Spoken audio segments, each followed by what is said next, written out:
Did you know a third tower fell on 9/11? That sign is today right above Times Square here in New York City. It was placed there through donations to a group called Rethink 9/11. It's a global campaign that spans from Australia to Canada, from San Francisco to right here in New York City. So what is Rethink 9/11? And candidly, wouldn't only fringe people still question what happened on 9/11? Well, perhaps not. Today we're going to release to you results of a brand new poll that show that more and more Americans are rethinking what happened on 9/11, and increasingly, more people are saying they do not believe the government's version of events. The first step toward truth is to be informed.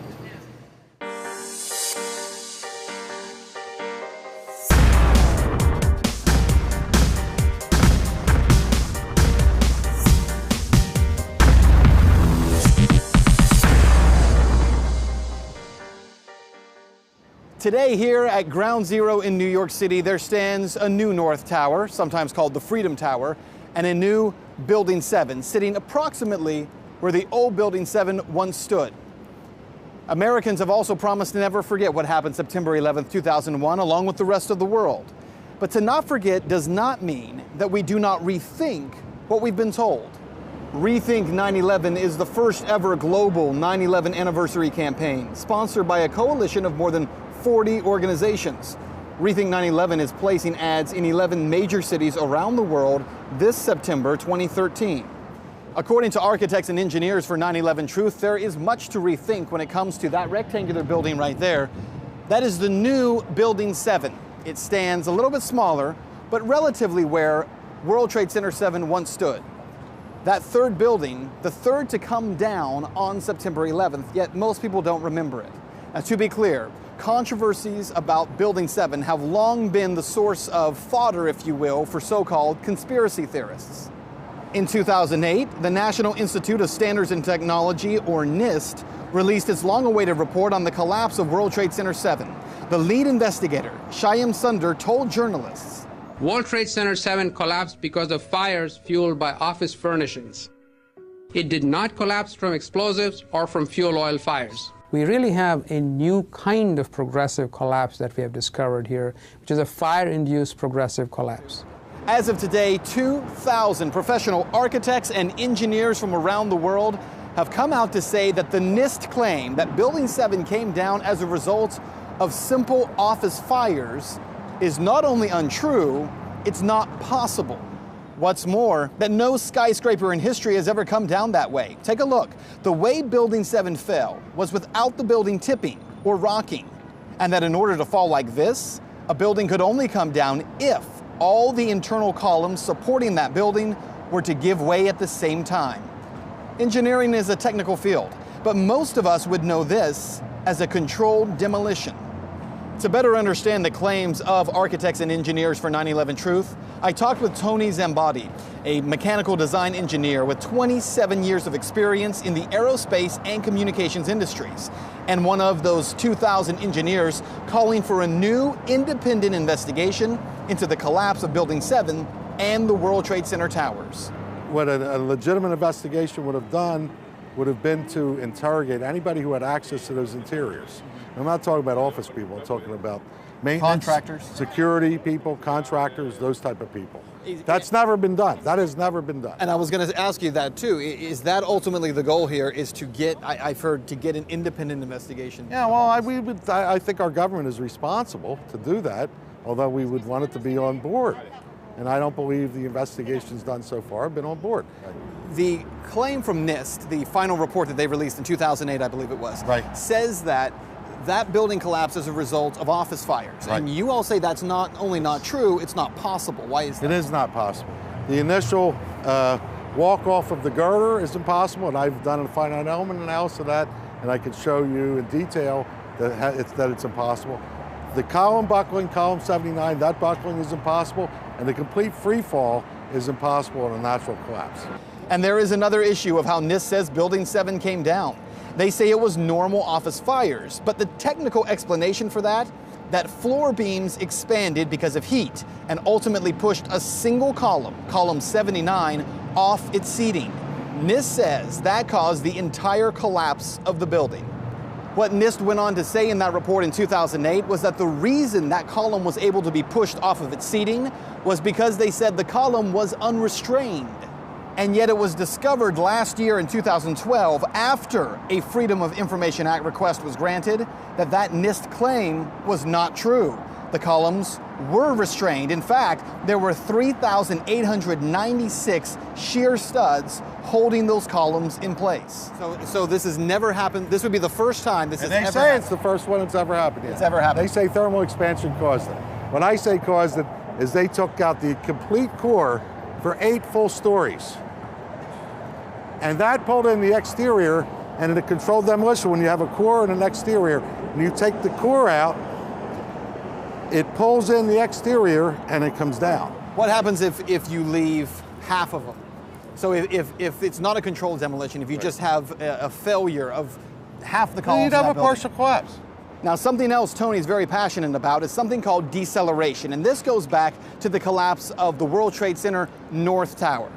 If you take a look at this video, you can see how the tower began to collapse. But Tony says this isn't possible because of something called deceleration. Look, the easiest way to explain it is like this. If you take a nail and you hit it with a hammer, the force that drives the nail into a block of wood is caused by the hammer. But at some point, the force actually pushes the hammer backward. That process is called deceleration. So again, look at this video. Here's how it should happen. As the top of the tower collapses, you should see a moment of impact where the force of the top floors falling pushes them upward. But that doesn't happen. As Tony says, you can see the building goes into free fall. There is no deceleration. So the professional challenge to the official story, again coming from 2,000 architects and engineers, is that the only way these buildings can go into free fall is through a controlled demolition, meaning the columns inside the building have to be wiped out first. Now, that's again the professional challenge. So how do families of 9/11 victims feel about this? Some may be offended by the call for a new investigation, but others are not. Bob McGelvain lost his son on 9/11.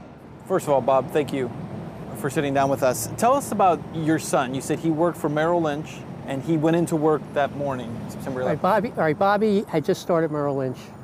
No one was able to get a hold of Bobby. The towers hit, we weren't that worried because we knew he worked at Merrill Lynch. At least 150, I know 150 people called him that morning. No one ever got a response, but obviously the phone was working. But he worked at Merrill Lynch, so why was he at the North Tower? There was a seminar. So this is what we had figured. There was a seminar Merrill Lynch was sponsoring on the 106th floor that day. For Bob, the most shocking thing about his son's death is that unlike most 9/11 families, Bob was able to recover parts of his son for burial. And he actually received a cause of death from the coroner. I finally got up to the morgue, talked to the doctor who examined him. Now, no matter how you look at it, he got hit by a sudden force. Based on the fact that he was impacted by something. Something, yeah, a force. Yes. Yeah, some sort of force. Okay. So, because top of his head was taken out, his right arm was blown off. And his body had lacerations. Lacerations. So I finally came to the conclusion, well, he didn't go to work, so obviously he decided to go to this 106th floor. Now everyone's thinking, well, was he up in the 106th floor? And I said, well, no, he didn't jump. He wouldn't have those kind of injuries. He had a compound fracture on the one leg, right? But the injuries weren't, and we would have, if he was on the 106th floor, we would have heard from him too. Because a lot of people were calling out on the 106th floor because they weren't hit by the plane. So they were trying to figure out how to get out of there. So then reading, and I left you in a pamphlet, the oral histories of one firefighter. He came in, this firefighter, and it's from these oral histories that I came to this conclusion. He walked into the west side, and his description, everything was blown out. The louver doors going in. And in the center of the center of the building, all these elevators were blown out. And finally in 2007, I got the guts to call up New York and said, look, I want to find out what happened to my son. According to Bob and the autopsy he showed us, his son Bobby was not killed by being burned. In fact, the burns his son received came after he died. So the planes had nothing to do with his death. And I really could prove that in a court of law easily. So therefore, if the planes had nothing to do with his death, who killed him? Well, the claims made by both Bob and Tony are compelling, to say the least. But where is the American public on this issue? A newly commissioned poll shows that in the 12 years since 9/11, there may be growing skepticism when it comes to the official story on 9/11. According to that poll, 38% of Americans have doubts about the official account of 9/11, and 10% do not believe it at all. That's compared to only 40% who are completely satisfied. And there is more, because when you start asking questions specifically about Building 7, the public is even more skeptical. 46% suspect or are sure that it was a controlled demolition, compared to 28% who say fires. That again, the official story. 27% don't know. And of those polled, the largest group, 41%, support a new investigation of Building 7's collapse. Again, what architects and engineers is calling for, compared to 22% who oppose it. Well, back here in Times Square, and what you need to know is that to rethink 9/11, some would say, is unpatriotic. Others would say is conspiratorial. But increasingly, those folks are in the minority. It's amazing how far we've come in 12 years. And consider this, despite what this campaign is all about, to rethink 9/11 is about much more than just September 11th, 2001. Over the past 12 years, every civil and constitutional right that's been taken from Americans has been done so in the name of security. Our right to due process, our freedom of speech, our right to our personal effects, the right to privacy, all of it taken as part of the global war on terror in the name of security. Now, we can have an argument about whether or not today we are more secure. But one thing that is beyond argument is whether or not today we are more free. To rethink 9/11 means that we still have the right to question those who have taken our rights, how they've taken them, and why. And that is Reality Check.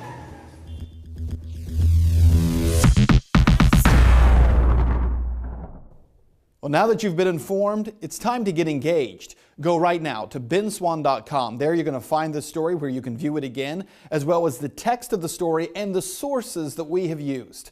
Also, if you would like to help us create more episodes just like this one, you can do so by clicking on the Contribute tab on the right-hand side of the screen. benswann.com. Get engaged right now.